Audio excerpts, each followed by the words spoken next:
क्या स्कूल को भी नींद आती है? उदासी और खुशी में क्या रिश्ता है?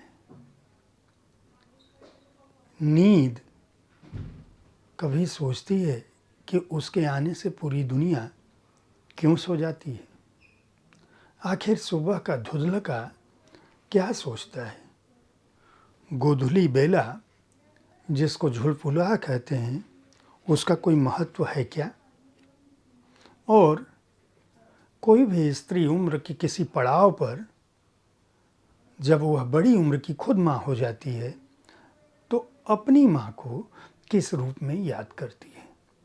कौन से शब्द हो सकते हैं जो उस स्त्री के बचपने को लौटा पाते हैं, उसके सपनों को लौटा पाते हैं? ऐसे कुछ शब्द हैं क्या? नमस्कार, आप देख रहे हैं साहित्य तक के बुक कैफे का एक दिन एक किताब कार्यक्रम। मैं हूं जयप्रकाश पांडे और आज जिस पुस्तक के साथ मैं उपस्थित हूं उसका नाम है उड़ने वाला फूल। उपासना इसकी रचनाकार है। उड़ने वाला फूल उपासना के ललित निबंधों का शब्दों के लालित्य को सामने रखता है।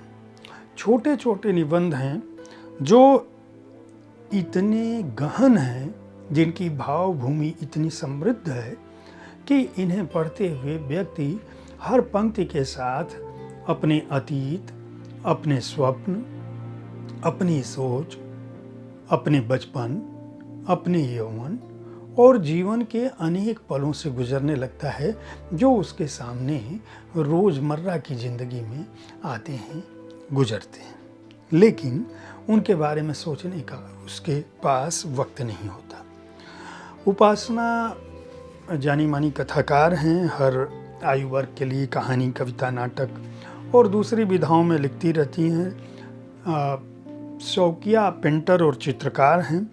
पहले कहानी संग्रह के लिए भारतीय ज्ञानपीठ का युवा लेखन पुरस्कार पा चुकी हैं। दूसरे भी उन्हें पुरस्कार मिल चुके हैं। बाल कथा संग्रह, बाल उपन्यास और बाल नाटक की पुस्तकें उनकी प्रकाशित हो चुकी हैं।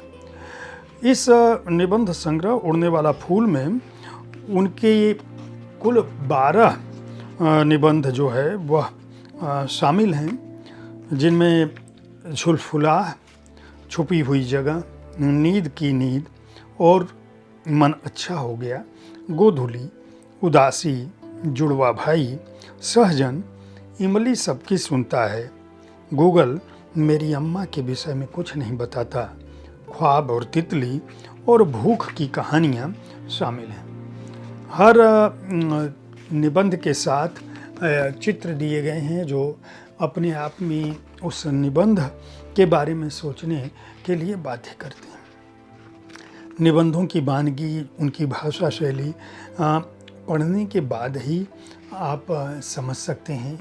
अगर मैं किसी भी निबंध से एक हिस्सा पढ़ूं तो आपको समझ में आ जाएगा कि क्या है। जुड़वा भाई जैसे सावन और भादो के आपसी संबंधों पर है। सावन आता है तो कैसे लोग सोचते हैं, भादो आता है तो किस तरह से प्रकृति बदलती है, हवा की शैतानी क्या हो सकती है, सहजन जो है वह किस तरह से लोगों की स्मृतियों के साथ, उनकी संवेदनाओं के साथ और किस तरह से घरों में, घरों के बाहर, कॉलोनी में उसकी अपनी उपस्थिति होती है और जब वह बड़े शहरों में होता है तो क्या पहुंचता है। इमली सबकी सुनता है से में आप समझ सकते हैं कि यह इमली के दरख्त और इमली के बारे में।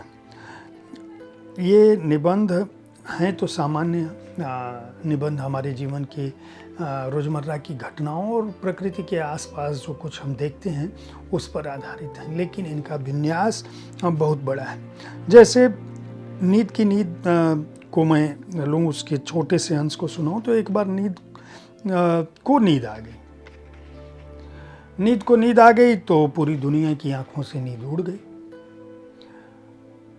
लोगों को समझ में नहीं आया कि क्या करें। नींद जो है वह पूरी दुनिया घूमती है, वह चेन्नई से चेकोस्लोवाकिया तक जाती है, सबसे मिलती है, सबका हाल चाल लेती है। जब भी कोई थकता है नींद चुटकी बजा देती है, चुटकी बजाते ही लोग जम्हाई लेना शुरू करते हैं और सो जाते हैं। सोने के बाद वो जो है आराम भी कर लेते हैं।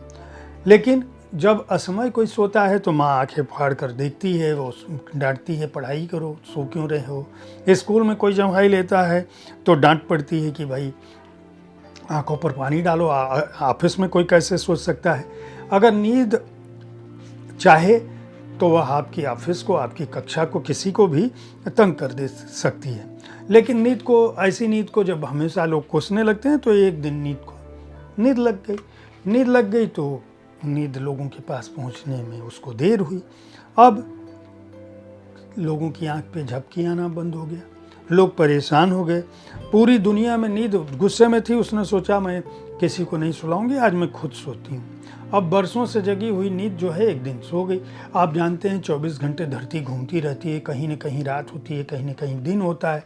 पूरे समय इस धरती पर हमेशा दिन और रात कहीं न कहीं होते ही हैं। तो नींद का काम तो 24 घंटे का है। अब जब नींद गायब हो गई तब कौवों से लेके पूरी प्रकृति, किसी के पास सोने का नहीं है तो पूरे समय कौवे काँव काँव कर रहे हैं, पूरे समय चिड़िया चहचहा रही है, पूरे समय लोगों को नींद नहीं आ रही है। अब कोई कितना नाना जी हैं, कितनी याद बच्चों को सुनाएंगे। अब जब परेशान होके पूरी दुनिया के लोग परेशान हो गए तब अचानक नींद की नींद टूट गई।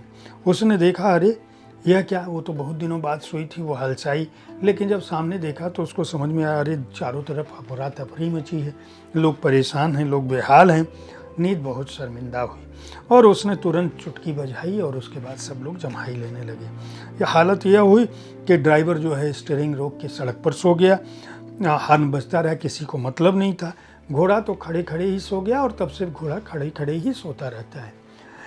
ये उपासना का लेखकीय कौशल है कि इस तरह के विन्यास को वो जिस तरह से दर्ज करती हैं, यह निबंध बच्चों के साथ साथ बड़ों को एक अलग संवेदनशीलता से भरता है, उन्हें प्राणवान बनाता है, सम्मोहक रूप में देखता है और आप जिस तरह के परिवेश से गुजरते हैं उसके प्रति आकर्षित होते हैं और सम्मान के भाव से भर उठते हैं।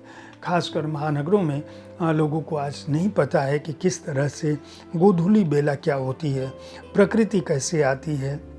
यहाँ तक कि बच्चों का बचपन भी उन चीज़ों के प्रति उनसे विमुख हो चुका है जो उनके जीवन में रोज़मर्रा में होना चाहिए। जिस तरह से प्रकृति से उनका तादात्म्य होना चाहिए, जिस तरह से जीवनचर्या से उनका तादात्म्य होना चाहिए, वह आजकल दुर्लभ होता जा रहा है। उपासना को इस बात के लिए भी बधाई दी जानी चाहिए कि उन्होंने बहुत कम शब्दों में, बहुत सटीक भाषा में ऐसे विषय को उठाने की कोशिश की है जो बच्चों के लिए बहुत ही उपयोगी हो सकती है। बच्चों के साथ साथ बड़ों को भी वह उनके अतीत से जोड़ती है। उड़ने वाला फूल को उपासना के इस निबंध संग्रह को अनबाउंड स्क्रिप्ट में प्रकाशित किया है। मूल्य इसका 175 रुपये है। हालांकि यह कहानी की श्रृंखला में रखा गया है, लेकिन इसमें कहानियाँ भी हैं, निबंध भी है, एक लालित्य है। आप अगर पढ़ना चाहते हैं तो अच्छी कोई कृति तो इसे खरीद कर पढ़ सकते हैं। उम्मीद है साहित्य तक का यह एपिसोड आपको पसंद आया होगा। इस कार्यक्रम में आप किस तरह की पुस्तकों की चर्चा चाहते हैं उसके बारे में अपनी राय से हमें अवश्य अवगत कराएं। हमारी कोशिश होती है कि विविध विधाओं की पुस्तकों के साथ आपके पास मैं हर दिन पहुंचूं ताकि आप उन पुस्तकों का चुनाव कर सकें जिन्हें पढ़ना चाहते हैं। कल ठीक इसी समय ऐसी ही किसी एक कृति के साथ फिर मिलूंगा। देखते रहिए साहित्य तक। धन्यवाद।